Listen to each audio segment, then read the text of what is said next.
सात संगत जी, प्रेम से कहना धन्यकार जी। सात संगत जी, बड़ी कृपा है सतगुरु सच्चे साहेब की, रहमत है सात संगत जी कि आप और हम सभी आज इनके चरणों में जुड़े हैं। तो सात संगत, ये इनकी अपनी कृपा है, अपनी रहमत है इनकी। इनको सात संगत कहते हैं कि तेरे एहसान का बदला चुकाया जा नहीं सकता, कर्म ऐसा किया तूने भुलाया जा नहीं सकता। ऐसा कर्म सद्गुरु ने किया सात संगत, जो कि सात संगत जी संसार में कोई किसी पर नहीं करता। कहते हैं सात संगत, कोई भूला हुआ इंसान रास्ता से भटक जाता है, अगर उसको कोई रास्ता दिखा दे तो उससे बड़ा सात संगत कोई परोपकारी नहीं होता। कोई प्यासा है, अनेक जोर की प्यास लगी है, पानी के लिए तड़प रहा है और उसको कहीं सात संगत कोई जल पिला दे तो उसकी प्यास तृप्त हो जाती है। ऐसे ही सात संगत हमारी ये आत्मा है, ये जन्मों जन्मों से भटकी हुई इस संसार में विचरण कर रही है। आज गुरु की कृपा से ये ब्रह्म प्रभु परमात्मा, ये निराकार सात संगत प्राप्त हुआ। कहते हैं सात संगत कि एक दिन एक वही जमाना था जो पानी को तरसते थे, आज ये भी ज़माना है, रहते हैं समुद्र में। तो सात संगत, ये बात तभी बनी जब हमारे जीवन में समय के सद्गुरु सब माता सुदीक्षा जी आए। तो सात संगत जी, ये जीवन की जो बातें हैं तभी पूरी होती हैं जब हम सद्गुरु के चरणों में जाते हैं। क्योंकि सात संगत जी, ये जन्म बड़ा अनमोल है, होत न बारंबार पत्ता गोहर न डालेला। कहते हैं अब फल जब डाल से टूट जाता है तो फिर वो दोबारा नहीं लगता।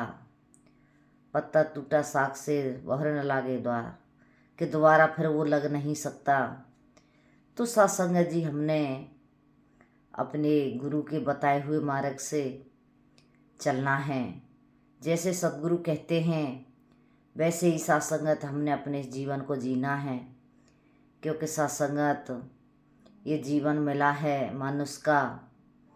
कहते हैं सात संगत जी, एक शेरनी का दूध होता है, वो कहीं सात संगत उसके लिए बड़े प्रयास करने पड़ते हैं, सुकारा ही प्राप्त नहीं होता।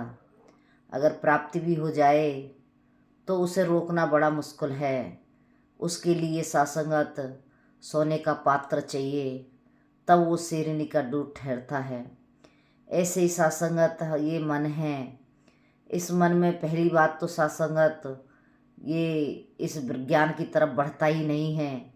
पहली बार तो ये गुरु के साथ जुड़ता ही नहीं है, और कहीं जब जुड़ जाता है तो फिर सात संगत इसके अंदर से विकार जितने भी होते हैं वो निकलते हैं, तब कहीं जाकर के ये ज्ञान सात संगत ठहरता है।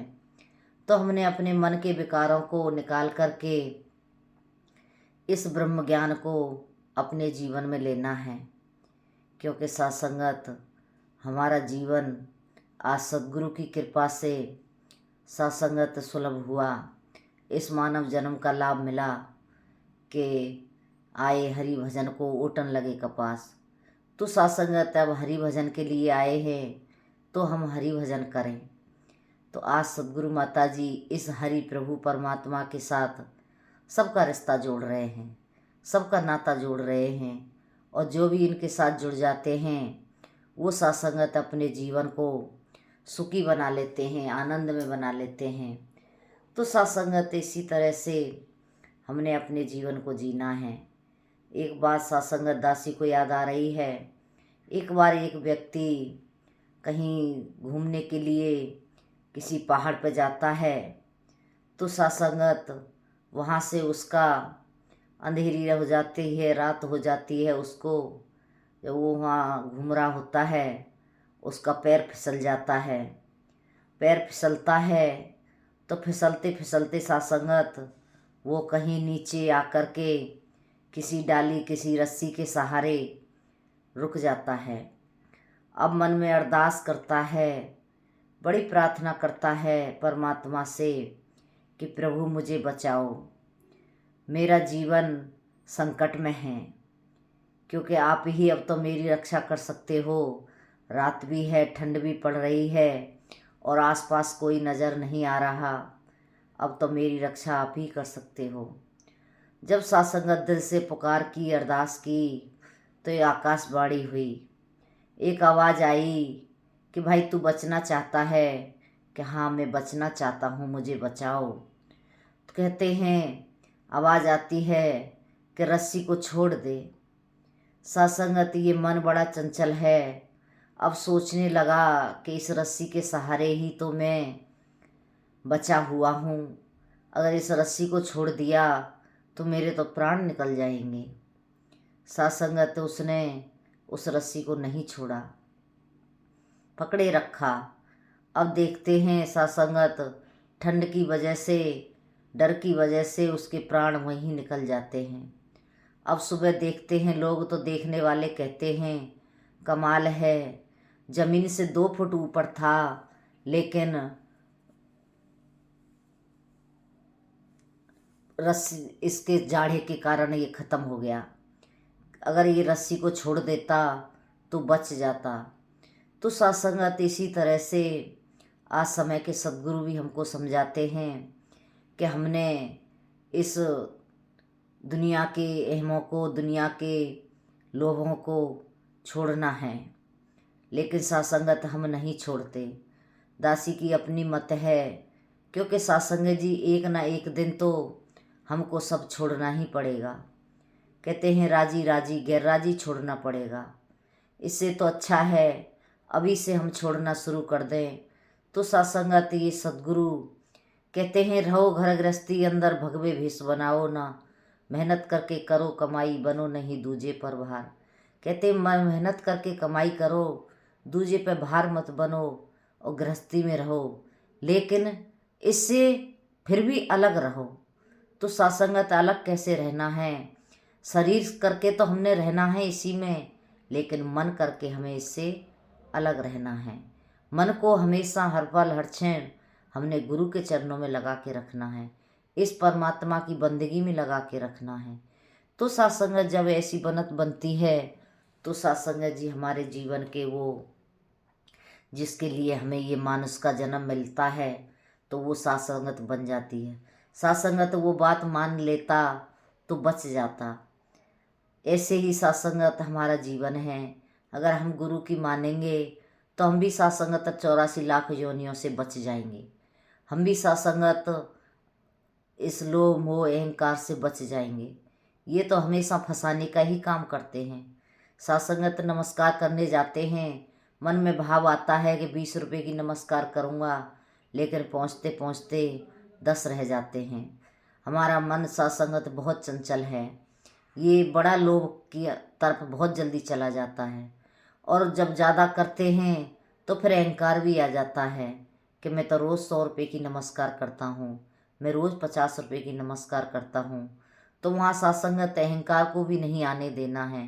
कहते हैं जिसका तेरा तुझको अर्पण क्या लागे मेरा, जो हमको मिला है वो सब इसी का है, सब इसी ने हमको दिया है। तो सासंगत इसी तरह पहले परण में भी कहते हैं, सबसे बढ़कर दात है तुझको बख्शी सुंदर काया है, पर ये समझ अमानत रब की सारा माल पराया है। कि तो माल पराया है, इस पे अहंकार किस लिए करना।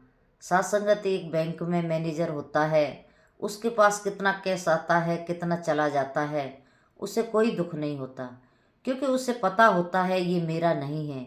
इसी तरह से सासंगत आज सद्गुरु समझाते हैं कि संसार में जो कुछ तुझे मिला है ये संसार में ही रह जाएगा, ये तेरा नहीं है, ये देश पराया है, यहाँ पर कुछ दिन के लिए तू आया है। तो सत्संगत यहाँ से फिर रुखसत हो जाना है, चले जाना है। कहते हैं कि एक सराय होती है सत्संगत, जिस सराय में आना जाना लगा होता है। तो एक व्यक्ति कहीं अपने घर किसी महात्मा को लेके जाते हैं तो कहते हैं ये मेरा घर है। तो महात्मा सामने से कहते हैं नहीं, ये घर नहीं है, ये तुम्हारी सराय है। कि सराय तुम कैसे बोल सकते हो, ये मेरा घर है, मैं परमानेंट इसमें रहता हूँ। तो सत्संगत उन्होंने कहा कि पहले आपके इसमें दादी बाबा रहते थे, वो भी चले गए।